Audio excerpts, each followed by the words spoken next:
Good evening, dirtbags, and welcome to No One's Gonna Hear This Anyways. We're your hosts, Austin and Alex, and today we're gonna talk about a bunch of stuff you're not gonna hear anyways. And if you like hearing about absolutely nothing, like, share, subscribe to Not a Podcast. If you have any questions or requests, email us at notapodcast@gmail.com. Or don't, because no one's going to hear this anyway. Our guest today is our executive producer and musician, Coop. Coop, what do you say? Mr. Cooper. Yeah, hello. How's it going? Hey, what's up, man? How's it going, Austin? It's going. Nice. You're still up in, are you in Charlotte? No, I'm in Asheville, so like Asheville. hours west of Charlotte. Okay. Nice. So has Serrano briefed you on the nonsense we've been doing? He has.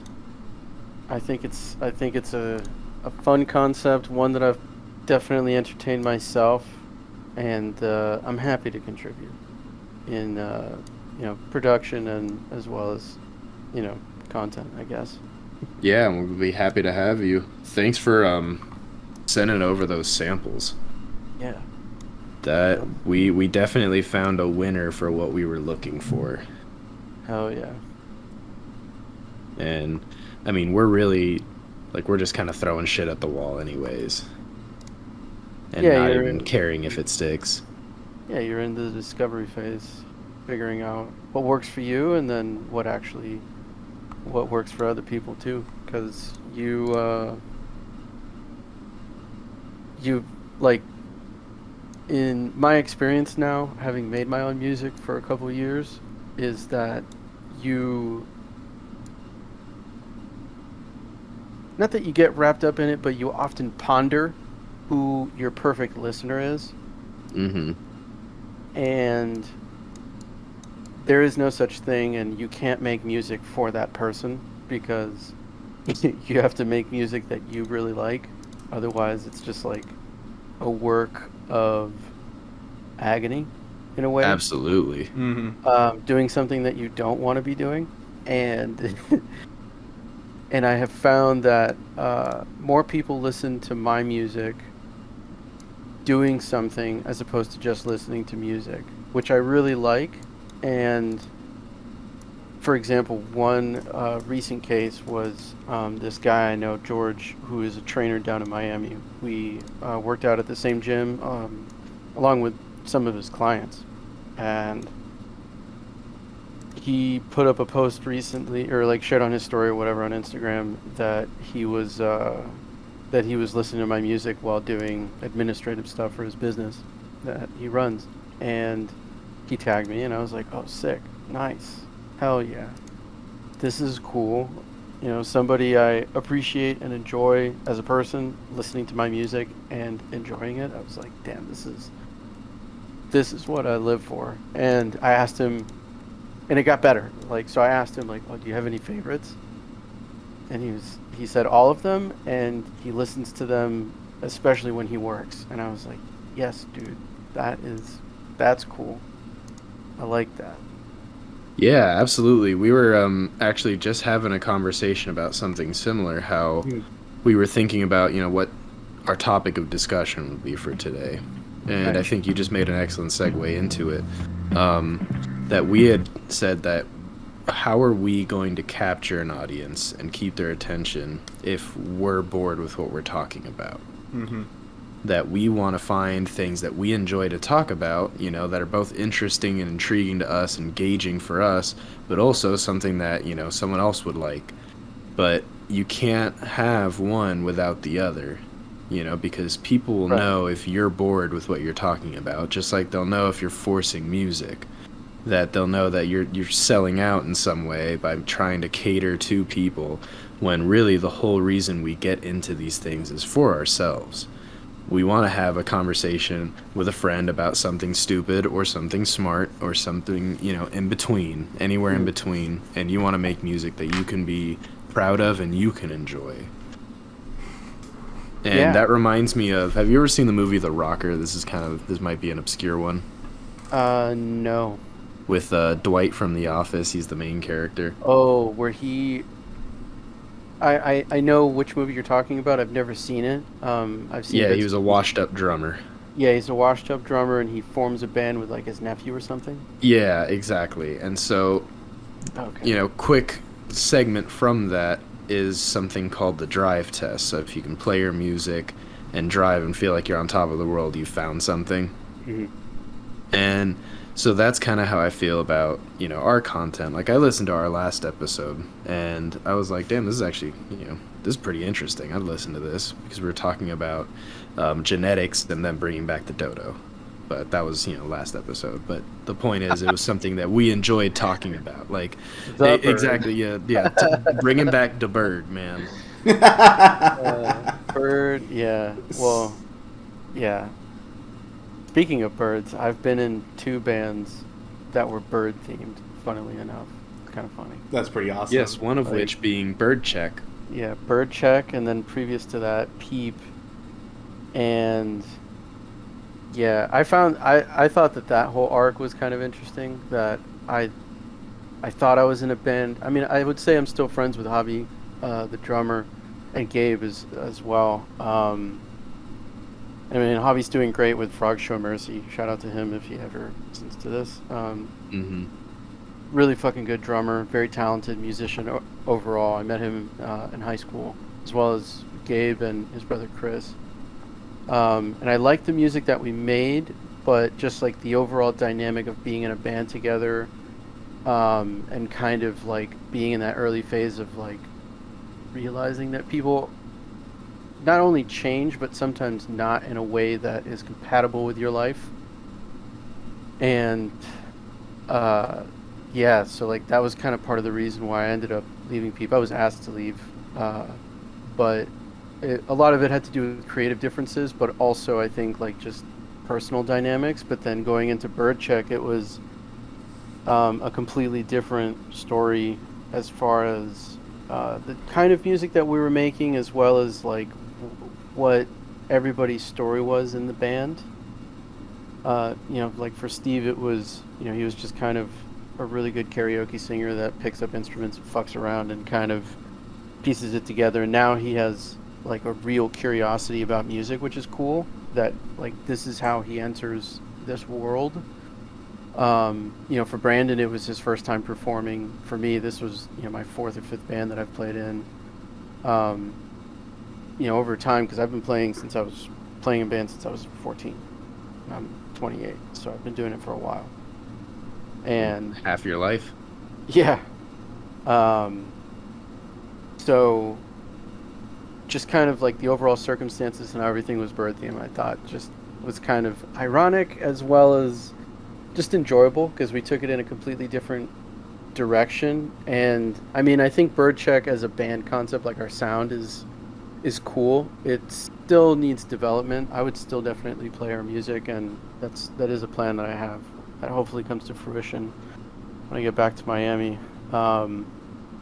But yeah, I think that it does come down to making music that you really enjoy, and that's something that I found for myself in the early days of lockdown, that I was like very much struggling with this identity that I had built around just being a bass player for a band, just being the bass guy, and realizing that I just had way more capability than that, and just dropping that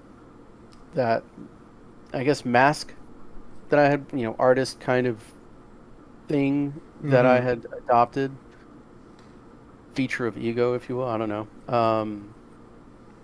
And just kind of moving past that. And there's been like some days where like it's just so frustrating because you're like, I'm not making anything that's like good.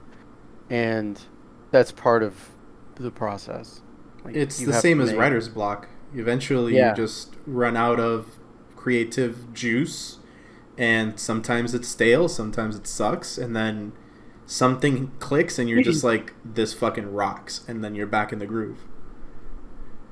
yeah. And I kind of compare it a lot to like Olympic lifting in this, this new thing that I've started is that, especially being a conventional lifter for a long time, like I am strong in the, basic movements, but then doing a fucking clean and jerk is a totally different ball game. Oh, dude, and it humbles absolutely. you. It It is it humbling. it humbles you, but then it toughens you up because you really have to you just kind of have to be you have to be objective when you're judging your lifts yourself, because like when a rep is good and when a rep isn't. Like like not even a clean one, but one that's like well coordinated and executed properly. Um, Absolutely, and there's few things that can compare to the satisfaction, gratification you feel when you can complete these lifts competently and safely, and you start realizing your potential is far higher than you thought. yeah, That it's not measured in conventional strength like a deadlift where you can just pull up 400 pounds off the ground, and it's one simple compound movement. I mean, sure, it exercises multiple different muscle groups, but it's very simple. You keep your right, back right. straight, don't arch, and pull it up, and lift through your ass. But when it comes to even a power clean, one of the simpler of the Olympic lifts, I mean, it's tough to break through barriers with it.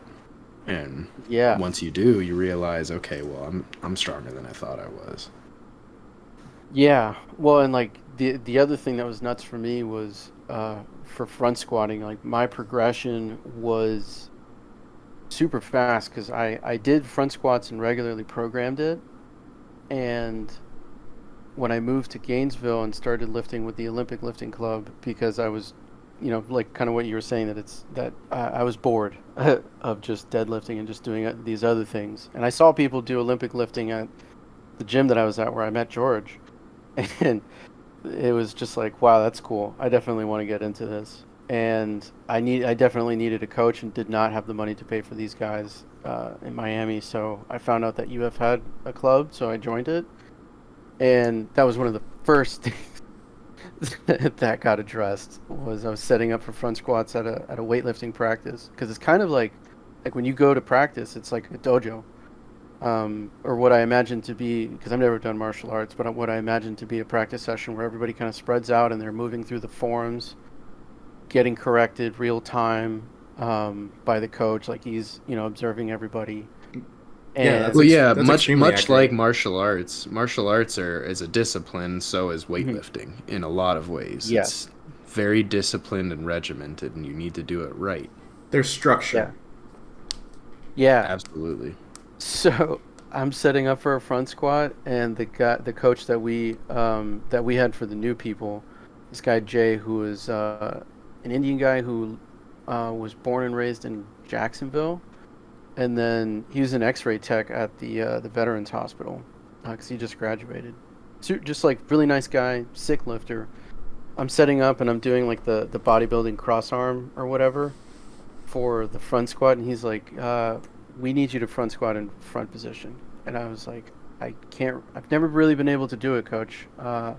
So I guess this is a good time to address it." And he was like, "Yeah." And then we just started, like, he just walked me through it, and a lot of it just had to do with just gaining a lot more mobility in my lats and doing some shoulder warm ups, like really simple fixes. And then once I was able to get into front, like proper front rack position, the weight that I was able to eat, like safely push up, was way higher than what I was able to do. And like I went from struggling to squat 185 in August to October where I hit a double for 240. Nice. Yeah, Yeah, Yeah. holy great shit. progress. And so that's what I mean by you get so surprised by the strength you actually have once you Yeah. dial in your form and you get used to executing that form, because a lot of the mobility in your wrists, your shoulders, your lats, all of that has a huge impact on a lot of Olympic lifts. So like the front squat's really kind of the core of that in a lot of ways, because if you Yeah. don't have that flexibility, you're not going to be able to catch a power clean, with two plates on it. It's going to hurt, and you're not going to be able to get underneath it right. And then once you realize and put these exercises into motion where you can actually get that mobility and that range of motion, you can catch it so much easier. And then you realize, okay, well, this is what was holding me back. Just Yes. like for me, when I was deadlifting and I hit a wall of when it was like 405, I couldn't get past it. I started unloading slowly, instead of just dropping the bar, which is just bad practice anyways, but that's what I would do, was just drop it. So if you lower it slowly, you gain so much more out of that individual lift than if you just did the explosive upward motion. And I mean, I got near 500 pounds within just a couple months of just doing that. Of emphasizing the eccentric phase. Exactly. Yeah. Okay. Oh yeah. Like the only time I allow myself to drop the bar in the deadlift is like the last rep of a lot, like high volume snatch pulls. Mm-hmm. Like that's where I'm like, okay, like I earn the drop. Yeah, and then I mean, even so, you're still robbing yourself of that one last little bit, and there's nothing wrong with that.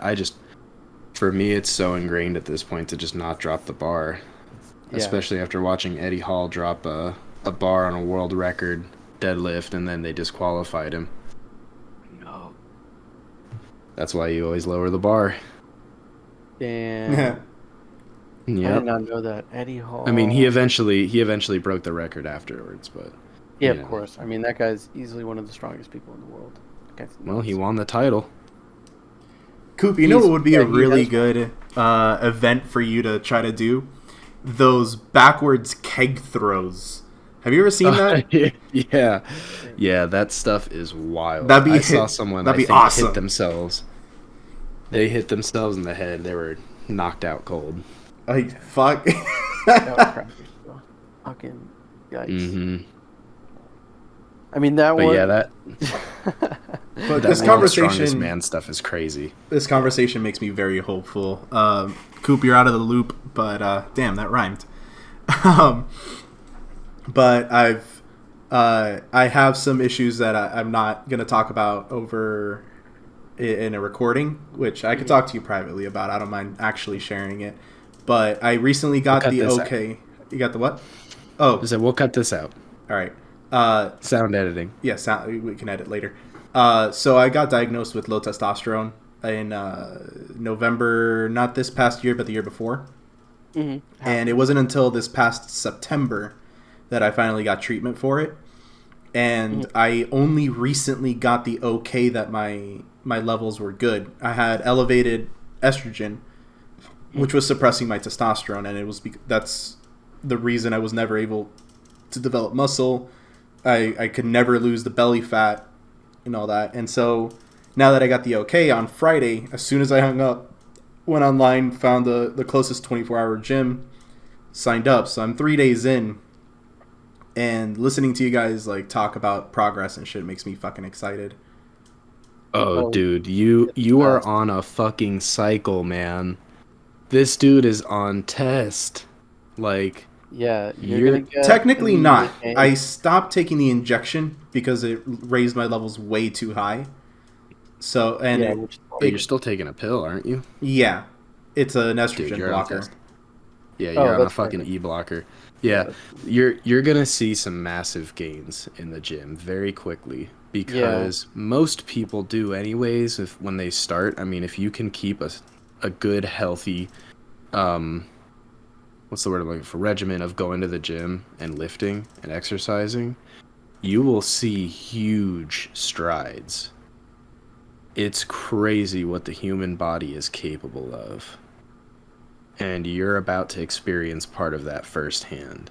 Right, because I've never been jacked by any means. Both of you remember, I have noodles for arms, and then I had a panza out of nowhere. Uh-huh.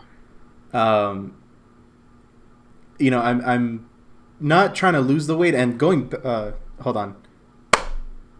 Okay, that's just my way of like cutting in. So I remember I need to make a loud noise. Mm-hmm. So going back to the martial arts thing and the weightlifting, I can imagine the gym having its own unique disciplines. Like you said, weightlifting. There's also consider people who are just trying to get fucking shredded. Like like a certain someone from the fraternity. Yeah, it's all interdisciplinary. And then you get the people who just want to get fucking huge, like another certain someone in the fraternity. And then you have the people that are just trying to be healthy, and they're all under the same umbrella of the gym. And hearing you guys talk about gains and progress, like that makes me really excited. I just started going back to the gym recently. Yeah, so let me tell you real quick. When I got sober, about 5 years ago, Mhm. I ended up, I stopped drinking, I stopped doing drugs, stopped doing all of that stuff, and I dropped so much weight. I ended up at like 155, Damn, nice. and I'm like 5'10" and dropped down to 155, and that's the lightest I'd been in fucking, I don't know, 6 years. I was a kid when I was 155, and I didn't have any muscle. It was just everything just disappeared, and I was scrawny.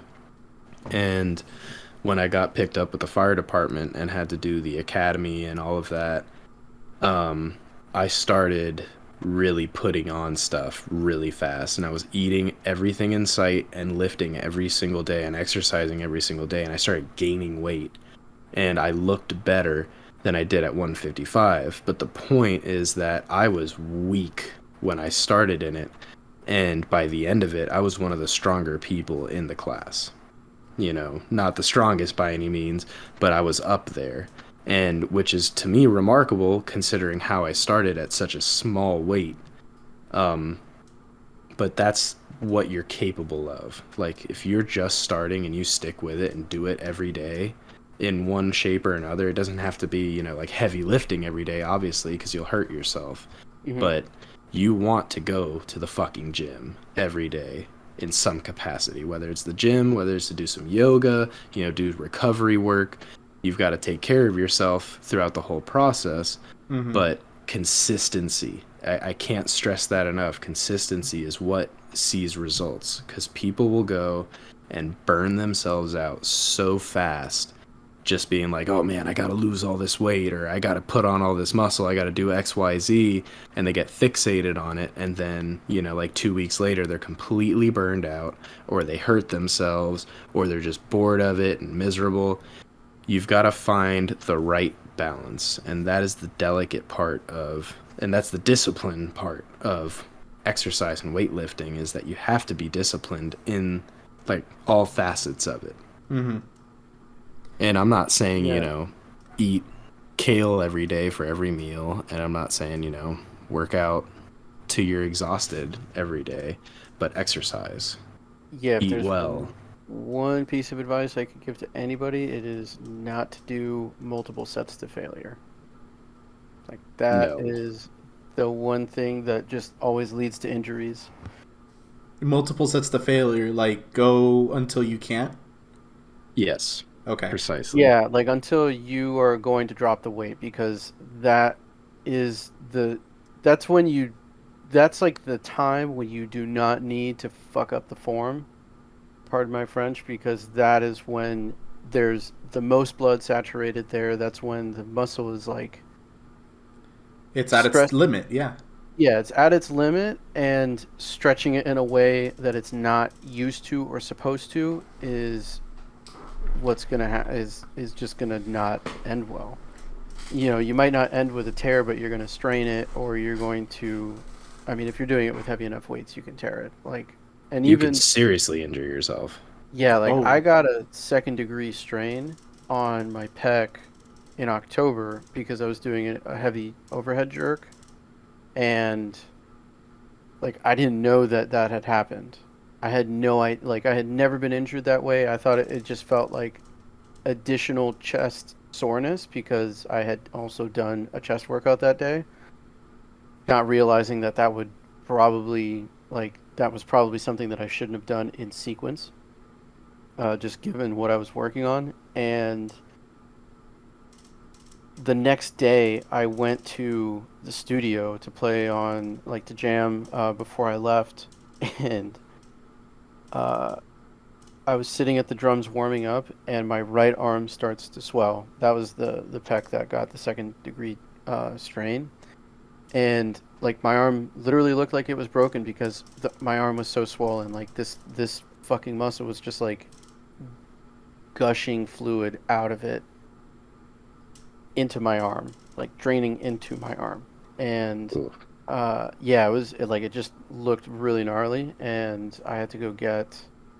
I went back up to UF and went to their sports medicine clinic, and they did an ultrasound on my pec, and they're like, "Oh yeah, you have a fucking like part of the muscle with like they call it a tear if the muscle detaches from its insertion point on the bone. This was like part of the like it was like split open, but not totally like Oh torn. yikes! Yeah, Yeah, that's what a sprain. Mm-hmm. yeah, and I was just like, oh shit. So I had to not do, like I haven't benched since October. I've done a bunch of fucking cable flies to help rebuild the tissue. Like I'm just doing hypertrophy training, and it's helped, but I can still like that. That is one thing that was scary as fuck, and nothing seriously bad happened to me, but it was like, wow, this is really uncomfortable. Yeah, I mean, injuries are very, very high risk in anything physical you do, like Yeah. especially if you're pushing your limits. So I used to love maxing, for instance. Hmm. Like that was my favorite thing was max out effort, and that's ego lifting. And some people are for it, some are against it. At this point, I'm like, look, man, there's no point. I don't have anything to prove to anybody except for myself, and I just want to be strong and functional. And that goes to don't do max to failure training, because you can hurt yourself, just Oh like yeah, his yeah, story there. And that's max effort lifts, including going for a 1 rep max. And they're fun, whatever. Once you nail it, you feel great, you feel like you're on top of the world. But what if it doesn't go great? And what if you try to stretch yourself too thin? And what if you're having a bad day? I mean, there's some days that I can still deadlift 450, but then there's days where 405 feels like it's the end of the world, like I'm trying to be Superman. yeah. And that's where that fine line is, that if I load up 450 on a day where 405 feels heavy, then I'm asking for trouble. You got to listen to your body, and your body's going to know what it wants and Yeah, what it it has to be kind needs. of, yeah, Damn, you yeah, guys and are it's talking about hundreds of pounds, and here I am shaking, lifting up the bar on a bench press. Hey, but we all started there once. I yeah, mean, no one was a to pro at anything the first time they did it. yeah, like I don't think I had ever really actually benched until I was like a junior in high school, and that was because I had to take a weightlifting class. But before that, I just did a bunch of push-ups for land training for swimming. Like that's what we did. Yeah, I mean, very different sport, different requirements. Yeah. But for just So being in everyone has shape, their time. Yeah, yeah, everyone I has mean, their just time. take your time, but you're gonna see a lot of good results. Oh And this yeah, goes for anybody listening too. I mean, if this is your first or 500th time going to the gym, listen to your body. yeah. I started at barely 3 push-ups. Like I was heaving on that third one, trying to just get the form right. And when I hit that 10th push-up a couple of weeks later, I was just like, yeah, I got this. It was like the best feeling. Yeah, man. Now imagine when you hit 20 push-ups. It's, You get to keep chasing that feeling, but you gotta know eventually you'll plateau. and when to stop. Yeah, and that's when you gotta listen to your body and be like, okay, am I gonna commit to more aggressive training to keep going further, or am I happy where I am and I'm going to start working to maintain it, just to stay healthy and stay fit and stay functional. It's all about getting to the place you want to be and that you're happy being, and being healthy while you're doing it, because that's really the whole point. I mean, aside from obviously the vanity aspect, because I love the way I look, because I go to the gym all the time. That's just kind of like my motivation. But I also want to be healthy and functional, especially at my job. Hmm. Yeah. And I was thinking how you hurt yourself. So like in climbing, I treat climbing in a lot of ways as like weightlifting. I push myself to the limit when I climb, And I learned the hard way why you shouldn't do that all the time when I dislocated my patella. Ooh. And that was a rough injury to come back from and be like, okay, how do I make myself better, like a better climber, so that this doesn't have to happen again, so I'm not in this same situation again.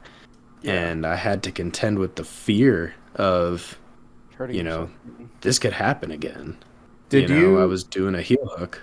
Didn't you send me a picture of that? And I didn't know what the fuck I was looking at. I had to like ask you what the hell this was. Yeah, it's super deformed. It was pretty nasty. Like my kneecap was touching the ground where when it wasn't supposed to be.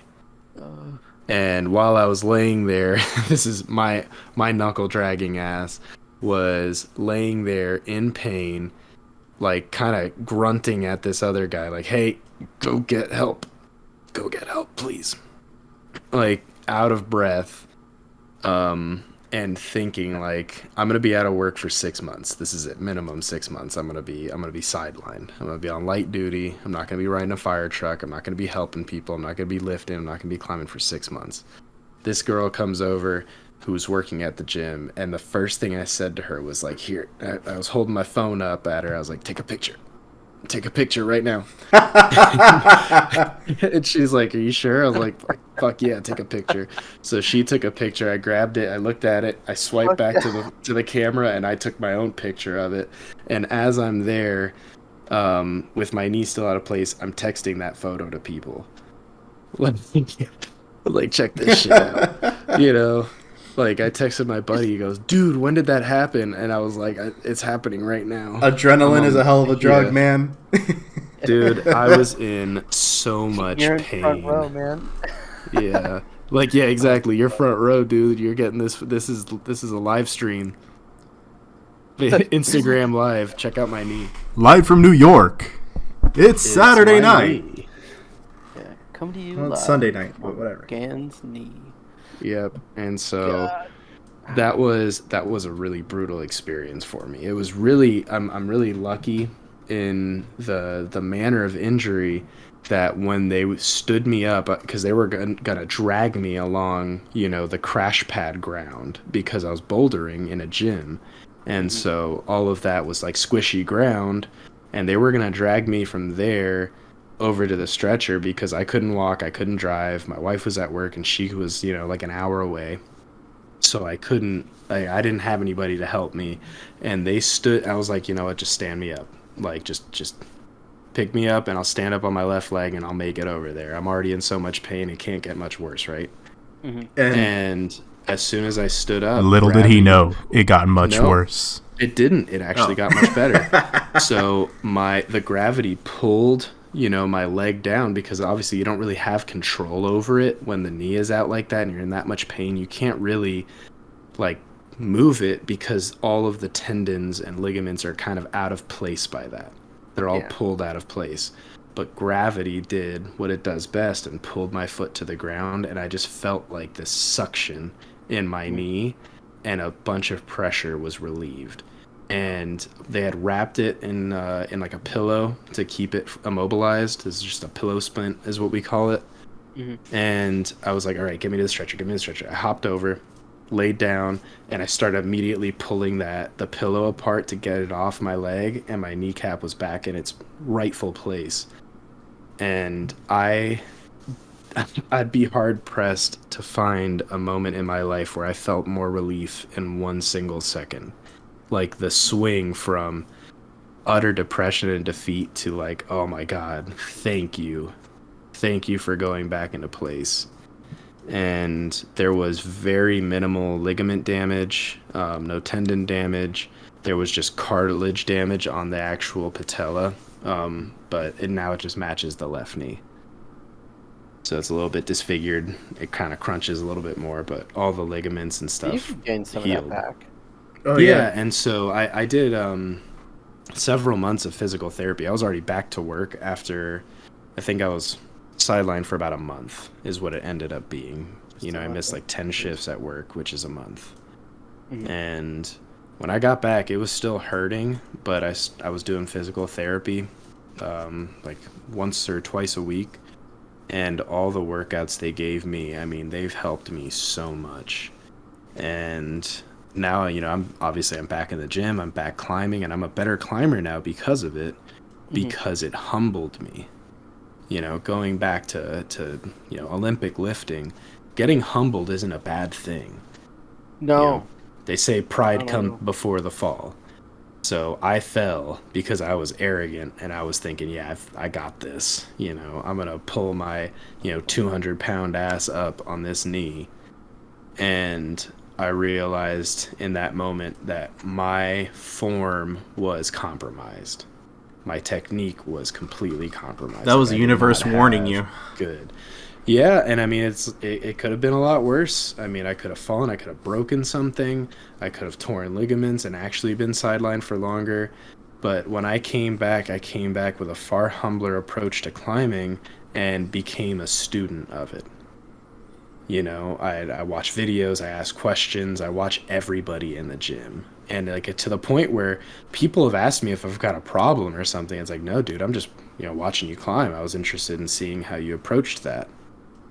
But I'll like be staring I'll be staring at people while in the gym or outdoors climbing, and they'll almost be off put by it. And it's like, no, man, I was just admiring your work, and I did it slightly Observing. different, and you were doing it this way, and now I kind of want to try it your way. And taking in all that knowledge has been such a fun experience too. Like taking the arrogance out of it has been fantastic for me and given me such an enjoyment of it. Yeah, yeah. Well, and what I like about climbing gyms, um, as well as like non-commercial gyms, is there's like this community aspect where everyone there is there for the same reason, and it is to X, you know, climb, lift, whatever the case is.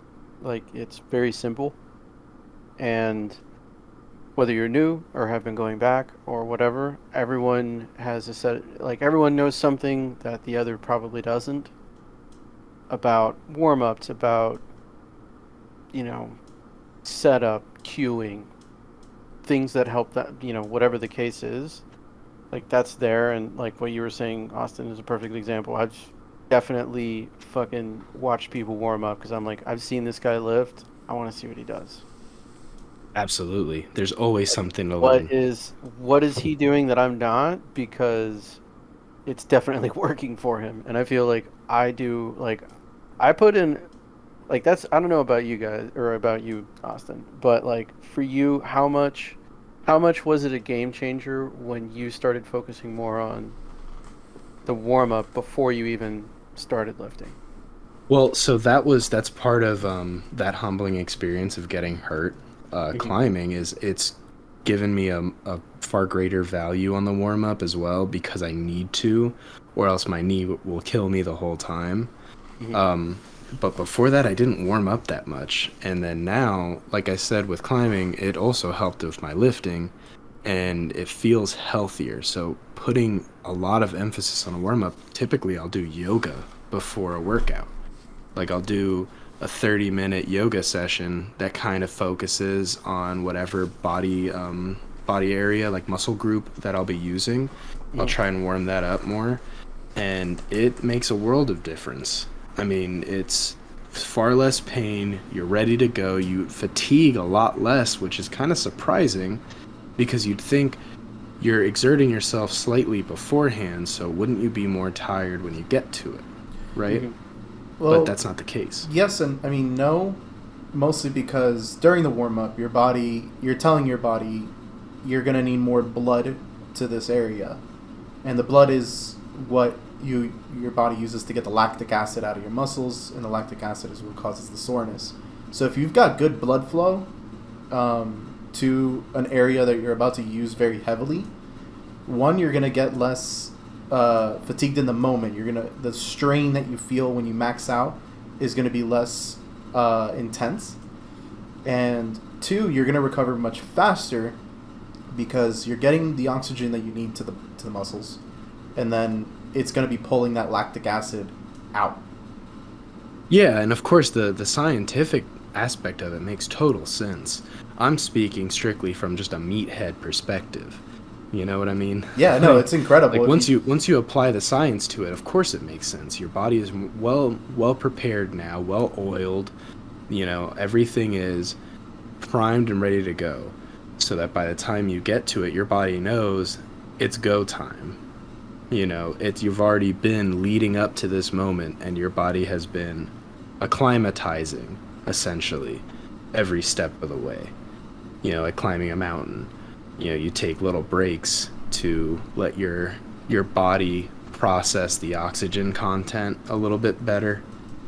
And so that feels like a similar, you know, like a parallel with warming up. You're letting your body realize, okay, all right, this is what we're moving. All right, this one's heavier than the last one, but it's not that much heavier, and so on until you get to that, you know, to the crest. And that's when you start really lifting heavy. Your body's already ready for it because you've been conditioning it in the immediate, like in an acute sense. Mhm. Yeah. Well, and like, as you go through that, once you start lifting weight that's well above your body weight, you're like, okay, this is heavy. Yeah, of course. Like, this is not something to mess around with. It'll happen for you, Serrano. I'm so excited for you. Going to the gym and, like, Yeah, I've not got even, like, your fitness journey, but just, like, starting this rabbit hole in your life is always a positive thing. I've got the before pictures from when I started. I'm like grabbing masa off my fucking stomach. I can't wait until that shit's gone. Well, wait, because it's gonna be a while, but it's worth it. Mm-hmm. Yeah. You know, this goes back to what I was saying. Don't focus on that end, the end goal. Have it in mind, and it's always good to have goals, Yeah. but don't hyper focus on it when the goal at hand is to get slightly better every day. My goal And right now it's is corny. that form, is to make sure Yeah, I'm and that's a doing good things goal to correctly. have. That's more tangible, because that's another thing. Like, a lot of people that, yeah, exactly. Like, I also they're don't have a really- spot. I don't really have any friends here, much less people that would go to the gym. Yeah, you can use machines. Yeah, that's Yeah, kind of what nothing I'm wrong forced with to that. use. I did do Machines the and one time with just the dumbbells. bar. Yeah, I do dumbbells as well. But Yeah, and light work with a dead, like with a actual barbell, you can do, and then deadlifts. You don't need a spotter for deadlifts. You know, I don't know how they could possibly do anything. If you're lifting, you just drop it. Yeah. oh, I can't do that at my gym. They have a no dropping policy. Oh man, are you at Planet Fitness? No, it's a 24-hour workout, but it's small. Huh. Yeah, it's They got the lunk alarm. yeah. So I mean, it's not a huge deal. Yeah. Um, Oh, man. because I'm kind of focusing on two things at once, and I'm trying not to go too deep into just one. Can you Good. squat at this gym? Yes. Okay, well, squatting is arguably the most important lift in your arsenal. Yeah, thick And thighs save it's lives. well, yeah, and it's a core workout as well. It's great for posture. Your form needs to be right, and so it's a good exercise and form. And then it just makes your knees, you know, and everything stronger and healthier. Like people will say that, you know, squatting's bad for your knees. Bullshit. It's the opposite. Squatting Yeah. absurd amounts of weight is bad for your bad. knees. Yeah. I mean, just like deadlifting absurd amount of weight is bad for your back, but the actual motions are great for you. And if you can't squat the bar, do air squats. And you're not going to hurt yourself really doing air squats, so you can kind of do, you know, a ton of them. And if you do it in a moderate way and, you know, keep track of your sets and how many you can do to failure, but with like kind of before failure, you know, the stopping a couple reps before you think you would fail makes a pretty big difference. But doing that with just air squats is huge. But having the bar on your back for a squat helps with your core so much. I mean, it is a pretty complete workout. Yeah. Well, and even doing things like Cossack squats, Like that shit will help you open up your hips, but it's also definite like core workout. I do is like I'm coming out of a hypertrophy phase now, and what I started doing to make the the leg portion of the workout a little bit more difficult was doing 4 sets of 4x10. So 4x10 front squats. In between each set, you get a minute of rest, but then you have to do like you get rest right after you've like so you do the set, but then you also have to do 10 sets of Cossack squats, which is 10 on each leg, like because it's a 1 rep movement, and then you get your rest. And just like the coming out of the load, like coming out of moving a heavy load and then just doing a body weight movement is also going to like absolutely bring you to your knees, like metaphorically speaking, but then it's also just going to help you develop mobility, which I think is something that I value a lot more now, because I understand like how I should be moving and where I'm at relative to that. And doing body weight stuff is definitely underrated, is what I'm trying to say. Absolutely. I mean, body weight stuff is incredible because when you think about it, you weigh a lot. You know, a human being isn't a light creature. Even 155 pounds, like you were talking about earlier, 155 is a lot of the mass. Like that's a good weight. chunk. And what's most important too is that's the weight you carry around with you. You know, that's what you're walking with just on a daily basis. That is who you are. You weigh that much, and that's what you're moving around. And so getting to that, and we're about halfway through our show, and that means it's time to remind you, if you like what you're not hearing, like, share, and subscribe to stay up to date on absolutely nothing important. Or don't, because no one's going to hear this anyway. Yeah, like one of my other long-term goals is to be able to do a dip. Just the one. Because, first day fucking around at the gym to see what my maxes are, I went on the assisted dip and pull-up machine, and I maxed that motherfucker out. I still struggled, even at like a minus 110 pounds or whatever it maxes out at. I think it's 110. Both dips and pull-ups are hard. Yeah.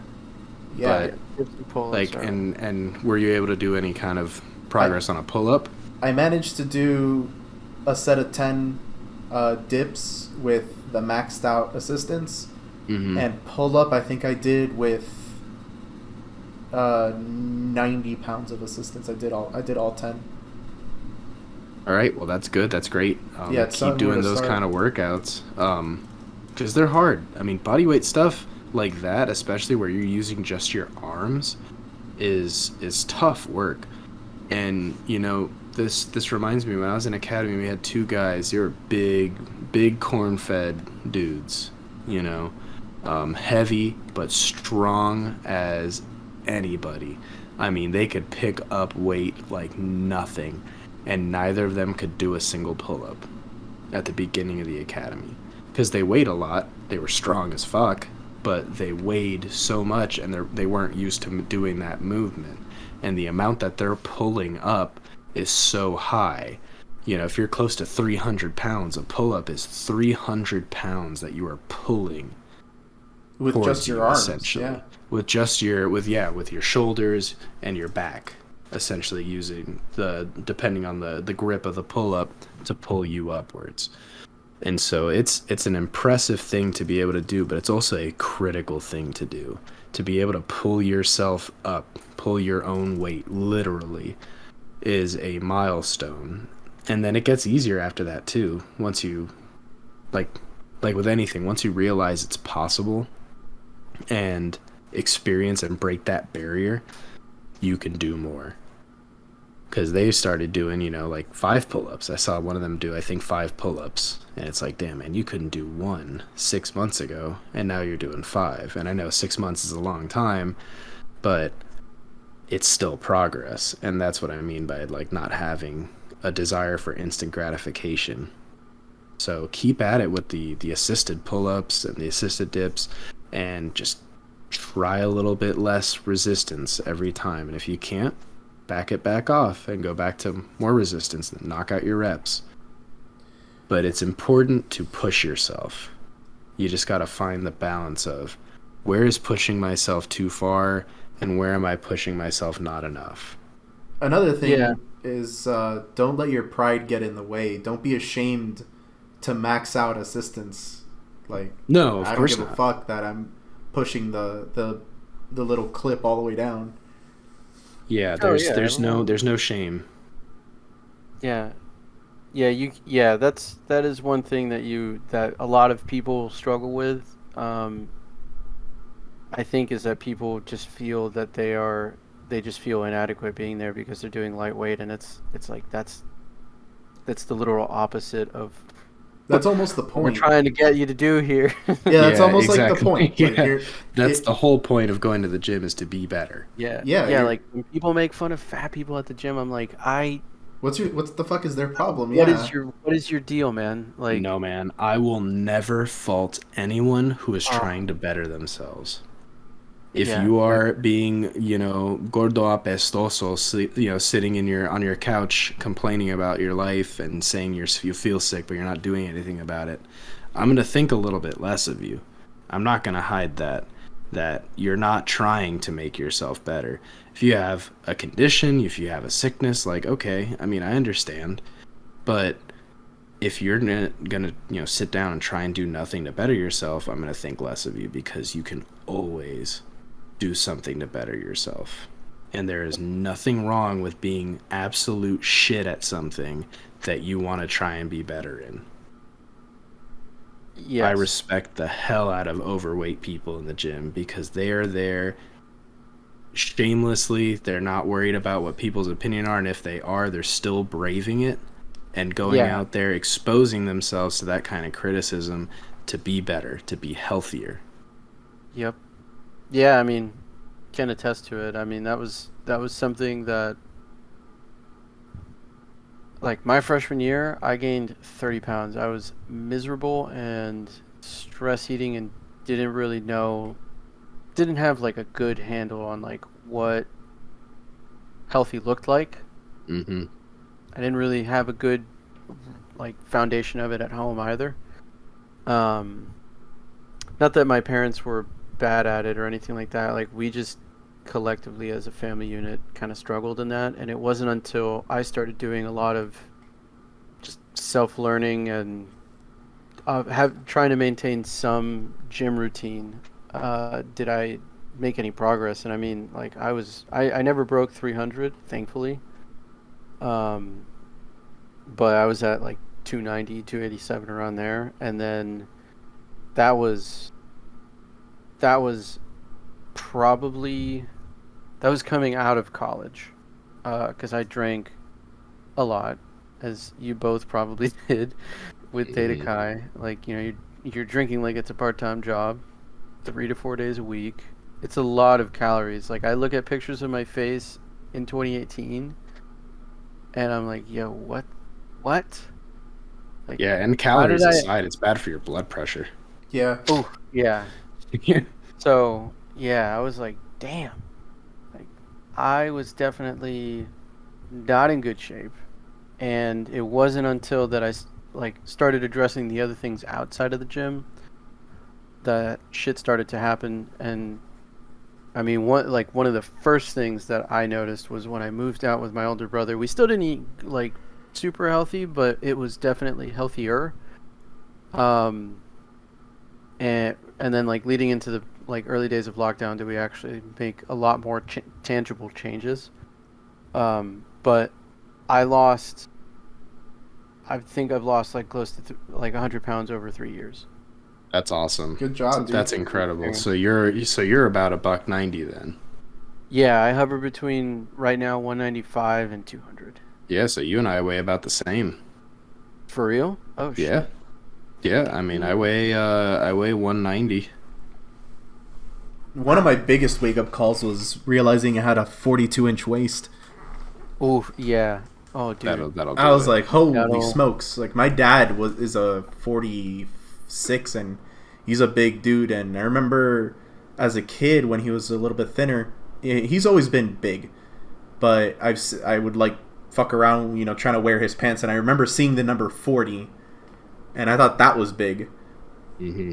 So I hit 42, and I was like, bruh. Yeah, I think the biggest it was at a 48-inch waist, I think, depending on the cut. I'm at like a 30. Yeah, I haven't been a 30 since like high school, dude. Shit. I don't think I've ever been. That's not true. I think I was at a 30 like my freshman year of high school, and then by the end of high school I was at a 36 or a 38, but was like athletic. I swam all 4 years, but didn't swim off season junior and senior year because I was in a band. I mean, I'm also a little bit taller than you, I think, aren't I? I'm 5'9". Yeah, so a hair just a taller. hair taller. Yeah. So, yeah, I mean, I was definitely a chonk, and Yeah, but Once- I mean, you turned it around. 100 did. pounds is no joke, man. no, and a lot of it came from just minimizing the drinking. I still did drink a lot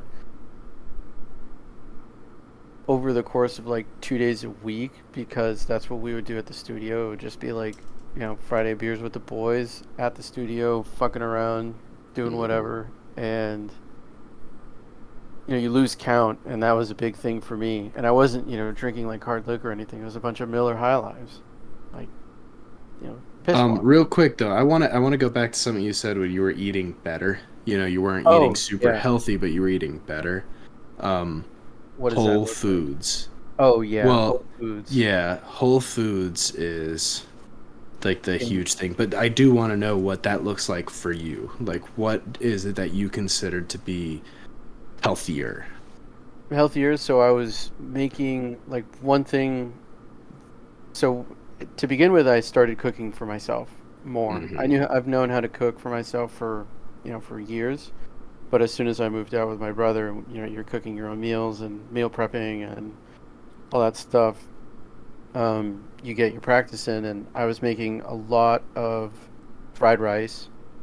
So like adding veg and eggs, and then some kind of protein, whether it was chicken or sausage or something like that, chicken sausage, whatever, bacon. Doing that. Peanut butter's not the best option, but I eat a lot of peanut butter. Dude, I fucking love Lucky. peanut butter. Peanut butter is a great I love option. Man, yeah, I am a Peanut nut butter. for peanut butter. I love that stuff. A That is like nut the for the perfect nut. snack. Yeah, for Oh the my nut butter. Good. Man, I Peanut can't butter help myself, dude. Like, everywhere. and I mean, it's a perfect snack, man. Like, especially if you get good quality PB. Like, you have a spoonful of that, and it's like, okay, I'm not super hungry anymore. Let me give Nope. you guys. Just got a bunch of calories. Let me give you guys an excellent breakfast option especially if you like the peanut butter. This was given to me by an old coworker, and what it is you get like your typical Tupperware, your little plate Tupperware, and you you fill out maybe a third of it with rolled oats. They're still hard and crunchy. You don't eat it like that. You gotta either cook it or steam it or boil it or whatever. You fill it up with milk, with just enough to cover it. And on top of it, you start layering crumbled granola, sliced banana, strawberry, and whatever berries you want. At the end of it, you put peanut butter to taste, however much you want, and you drizzle some honey on it. And that goes best if you get honey flavored granola. You put that in your fridge overnight, and it's called overnight oats. Yes. That is familiar the with the healthiest, concept. most delicious shit I've ever fucking had for breakfast. Aside from the typical like Denny's, but in terms of healthy food, this is the most delicious thing I've ever had. Man, it's fine. I eat scrambled eggs, sausage, and bacon. That's my Very nice. breakfast. I go Very nuclear good. with it. I mean, recently I've been kind of broke, so I've been sticking with ramen noodles, the dollar cup noodles. Oh yeah, that's a balanced breakfast right But there. what I do, there's an asterisk in there. What I do, I don't put the powder in. Instead, I have sazon completa and this Greek powdered seasoning, and I'll alternate between the two. One, it tastes better, and two, it has like the Greek seasoning has like a third of the sodium, and the sazon completa is like a quarter of the sodium.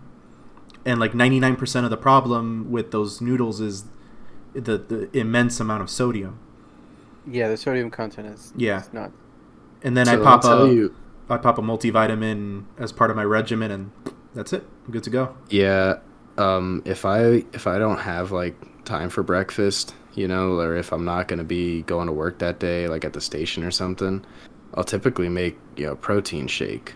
And so it'll be, you know, like frozen banana and strawberry, frozen blueberries, um, milk, protein, greens, and peanut butter.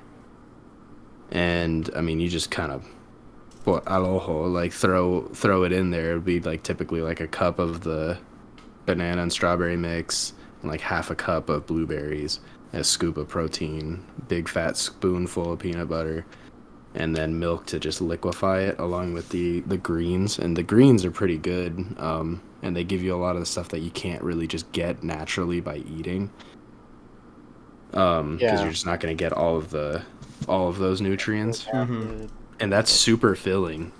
Yeah. And it's also good because it's, you know, protein, especially if you're going to be hitting the gym a lot. Protein is really good for you. Don't undervalue the protein aspect. Oh yeah, Yes. big And time. then, so that leads me back to when I asked you what was healthier for you. So whole foods. And by Yeah, that, I mean foods that you know what the ingredients are. Like simple, like one ingredient things. So like garlic. rice, chicken, an avocado, and a tomato. That is like my typical dinner. A whole avocado, a whole tomato, about a cup's worth of uncooked rice, which I don't know how that translates to when it's cooked, like size wise. I don't actually measure that part because I don't care. Mhm. And then like two chicken thighs, three chicken thighs, something like that, or a whole chicken breast. God And there dang. you go. You know exactly what each ingredient is. There's no seasoning that's complex. I mean, you might put sazon completa, or you put adobo, or you just put salt and pepper, and then, you know, oregano, thyme, and it all tastes great. You put a little bit of olive oil and salt in the rice, and you know every single thing that is in that meal. And that's what I mean by whole foods. And so, I mean, you interchange them. You know, you have a baked potato and a steak and green beans. It's a three-piece meal that you know that is one ingredient per. One thing in each of them. That is beef, that is starchy potato, and that is green beans. Like, there's no, it's not like eating a pizza where you don't actually know what half of the shit in there is, Right. or, you know, like frozen burritos. Like, you don't know what this stuff is, and that's what's contributed so much to like the fatness in America. TV dinners. Yeah, it's just like you look at the ingredients list and it's like, how is there all this shit in there? Yeah, yeah. Once you up your like the intake of your food in terms of quality makes a big difference. The other thing that I like once I had like the attention span to deal with it, and this was also in early lockdown days, was following this guy Stan Efferding, who trained who trains people like Eddie Hall, strongmen. Mm-hmm. He was the trainer, and I guess dietitian as it was for the Mountain when he was filming for Got Game of Thrones. yeah. Thor Bjornsson. Mm-hmm. And this guy is also competed. He's an IFBB pro, and he what he started doing was assembling kind of a diet protocol for strength athletes centered around easily digestible foods or foods that aren't high in certain polysaccharides that are fermentable, certain sugars that are fermentable, and they're abbreviated FODMAP. So it's FOD. So so fructose. Oxalose. yeah, it's fructose. Oxalose. I think so. Yeah, Dextrose. What were the other letters? Maltose. MAP. Yeah, Maltose. Altos. I don't know the A, and then P. I also don't know. right. Well said. But yeah, you're a chemist, man. Yeah, I'm not a laughed at your biochemist. name. I'm an analytical chemist. Different. True. That's true. Yeah, I laughed at your username. I was like, Petrol. Yeah, that makes sense. Um, but his thing is finding your tolerance for those substances, I guess, found in food, because there are some vegetables and other food groups that don't have it in high concentrations. Like fruit, in some cases, has it in high concentrations. But basically, like his thing is if you're going to eat a lot of food, you need to eat a lot of food that doesn't hurt you. Mm-hmm. And what I found was that my brother and I cooked a lot with garlic, minced garlic, whole garlic, whatever. And garlic is very high in FODMAPs, and I was, just getting like really bad irritable bowel syndrome symptoms. Dude, it's hard to process. Oh, we were totally wrong about Yeah. the sugars, by the way. They weren't the actual it's not an acronym of what the sugars are. It's an acronym for which sugars need to be avoided: fermentable sugars, oligosaccharides, disaccharides, monosaccharides, and polyol sweeteners. So which I think is artificial sweeteners. yeah, like xylitol, sorbitol. Yeah. So Aspartame. yeah. So once you start because basically you're doing like an elimination diet, you're figuring out which foods out of what's recommended and what you normally eat anyways, because you're of your culture. Like for instance, Hispanics, we eat a lot of beans. Beans have what is it called?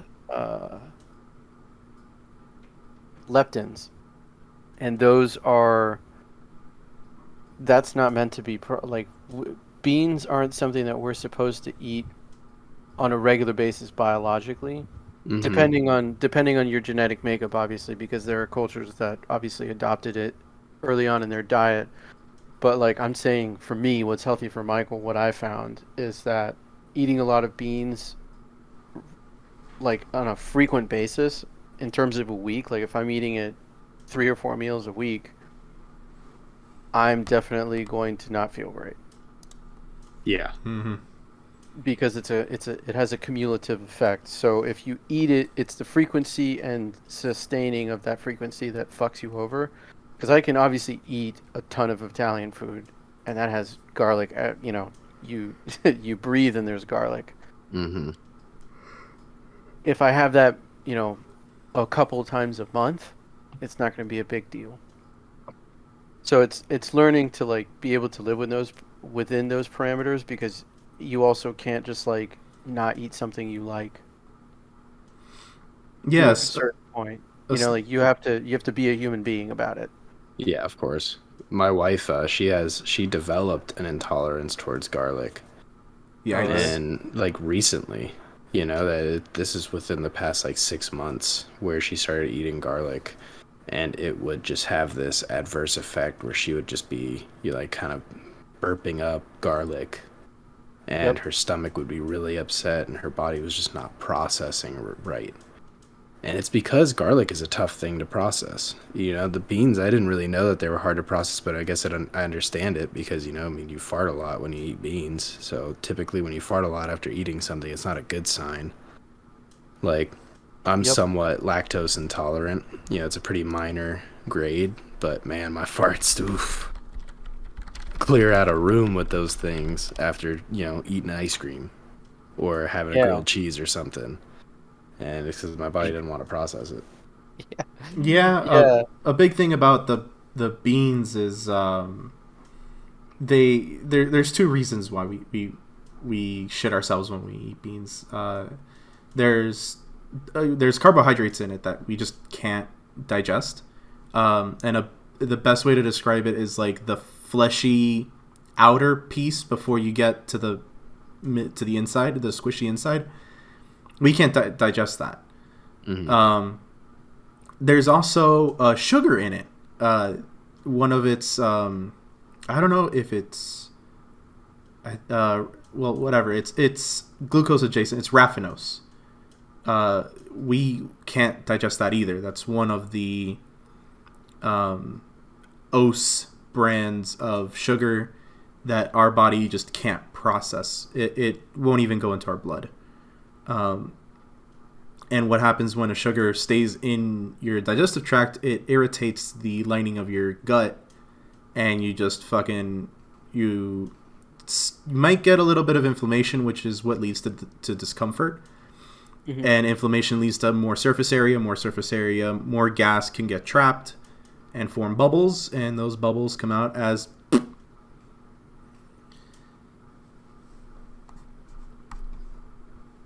beans. They're good for your heart. The more you eat, the more you fart. The more you fart, the better you feel. So eat your beans with every meal.